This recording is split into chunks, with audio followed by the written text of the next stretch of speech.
It was the night of December 28th, 2017 in Wichita, Kansas. At the Finch household, things were quiet. Andrew Finch, just 28 years old, was home with his family. They weren't playing video games. They weren't arguing online. They were just living another ordinary evening in the days after Christmas. But what Andrew and his family couldn't have known was that by the end of that night, their home would be surrounded by armed officers, their doors lit up by sirens, and Andrew's life would be stolen by a lie. The seeds of that lie began miles away, inside a heated game of Call of Duty World War II. Two players, Casey Viner and Shane Gaskell, argued over a small wager, just a couple of dollars. But instead of moving on, Viner threatened to swat Gaskell. Gaskell, perhaps calling his bluff, sent him an address. But it wasn't his home. It was Andrew Finch's. And that's where Tyler Barris entered the picture. A 25-year-old serial swatter known online for making hoax calls to police. When Viner gave him the address, Barris picked up the phone. He dialed 911 and spun a story designed to terrify. Hello? Hello? This is 911. What's going on? Hello? Yeah. This is 911. What's going on? I recently got disconnected. I had told you guys everything that happened about the argument with my mom and dad. Okay. What's your address? Hello? Yeah, it's 1033 West McCormick Street.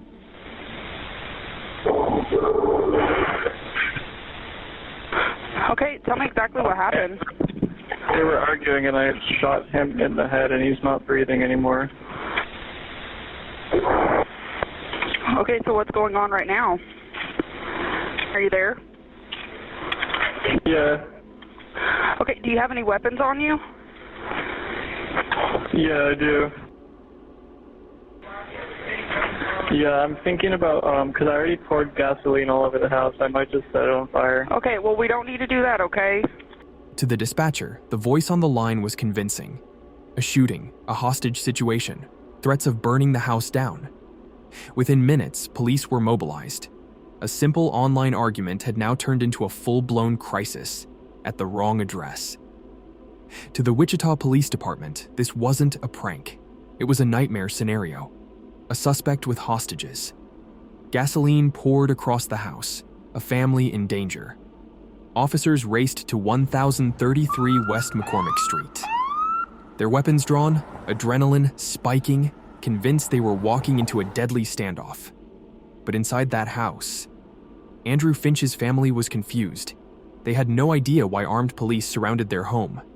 And Andrew, completely unaware of the 911 call, stepped outside to see what was happening.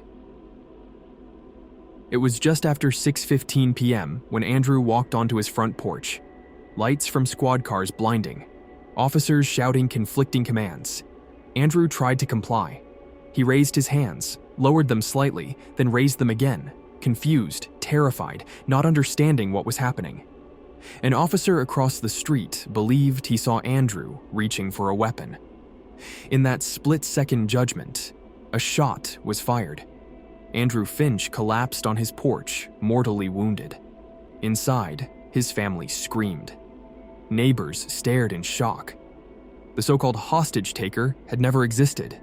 The only crime that night was the hoax that put Andrew in the crosshairs.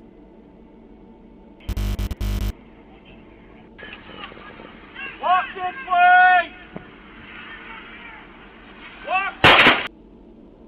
Andrew was rushed to the hospital, but he didn't survive. He left behind 2 young children, a family who would never understand why their son had been killed by police on their own doorstep. And all the while, the gamers at the heart of the dispute were still online. In the weeks that followed, Tyler Barris was arrested and sentenced to 20 years in prison, one of the harshest punishments ever given for swatting. Casey Viner and Shane Gaskell, whose feud set the events in motion, also faced legal consequences. But no matter the charges, Andrew Finch wasn't coming back. For Wichita, the incident sparked outrage, fear, and reflection. Because if a stranger's call could summon armed officers to anyone's doorstep, then no one was safe. And for Andrew's family, December 28th became the night a game ended in tragedy. Andrew Finch wasn't a gamer. He wasn't part of the argument. He was just a man living his life when a stranger, hundreds of miles away, dialed a number and told a lie. And in the chaos that followed, Andrew became a victim of a new kind of violence, one born not in the real world, but on the other side of a screen. May 13th, 2025, Zapopan, Mexico. In a quiet neighborhood, a small beauty salon called Blossom the Beauty Lounge was about to become the center of a tragedy no one watching could believe was real. Inside, Valeria Marquez, a 23-year-old model and influencer, set up her phone to live stream. She was used to this, talking to her followers, showing her products, building her brand. It felt like just another evening. Naida. But as her camera rolled, her final broadcast would capture something far darker than she, or anyone else, could imagine. Valeria wasn't just an influencer. She was a business owner, the face of her own salon, and a figure that young women across Mexico admired. In 2021, she won Miss Rostro, and by 23, she had thousands of followers who tuned in regularly for her beauty tips and her sense of style. To her fans, she seemed unstoppable. Someone who had taken control of her life and was turning it into something glamorous and successful. But in her final live stream, there were signs that something wasn't right. At one point, she nervously admitted, "Maybe they were going to kill me." It sounded like a joke, a throwaway comment to the viewers watching. Yet within minutes, it would prove chillingly accurate. The murder of a Mexican beauty influencer has sent shockwaves across the country. Hoy andaba haciendo unas cosillas. 23-year-old Valeria Marquez shot to death during a TikTok live stream on Tuesday. Ya viene. Her followers watched her final moments live in this video. Hola. Sí. In the minutes before, as she recorded from the beauty salon where she worked in Zapopan, central Mexico. Not long after she started streaming, someone arrived outside the salon. They carried a package, even a Starbucks drink, and presented it as a gift. At first, it seemed harmless. Just another delivery. Valeria called out toward the door, still streaming, still on camera. She answered politely, but her voice carried hesitation. Sí. The strangers lingered just long enough for tension to creep into the room. What Valeria and her viewers didn't know was that this delivery was the beginning of something far more sinister. Suddenly, chaos erupted. Armed men entered the salon and opened fire. The live stream captured everything.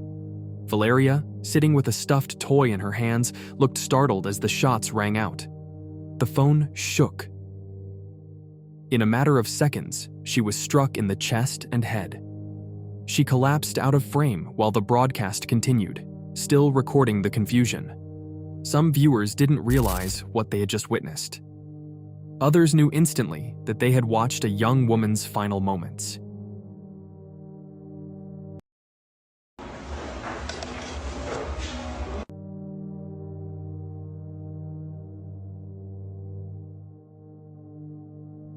While this unfolded, her family and friends had no idea what was happening. Many only learned through social media as clips of the livestream spread. Followers left panicked comments asking if she was all right, but the silence was deafening. When authorities and paramedics arrived, Valeria was already gone. The salon that she had built with her own hands became the place where her life ended. For her loved ones, it was an unimaginable loss, delivered not in person, but through the cold, unrelenting lens of social media. This wasn't just another act of violence. In Jalisco State, her death is being investigated as femicide, the gender-based killing of women that remains a devastating epidemic in Mexico. Early reports suggested jealousy, possible cartel links, or threats from an ex-boyfriend. But no clear motive has been confirmed. What followed was the all-too-familiar cycle. Vigils were held. Flowers and candles filled the front of her salon, and online, alongside grief, came waves of victim blaming. Comments questioning her lifestyle, her choices, and even suggesting that she was responsible for her own death. For many women in Mexico, Valeria's story was another reminder that simply being visible can make you a target. Investigators are treating her death as possible femicide. Mexico has one of the highest rates of gender-related killings in the world. Family, friends, and fans of Marquez can only hope that those responsible for her murder will be brought to justice.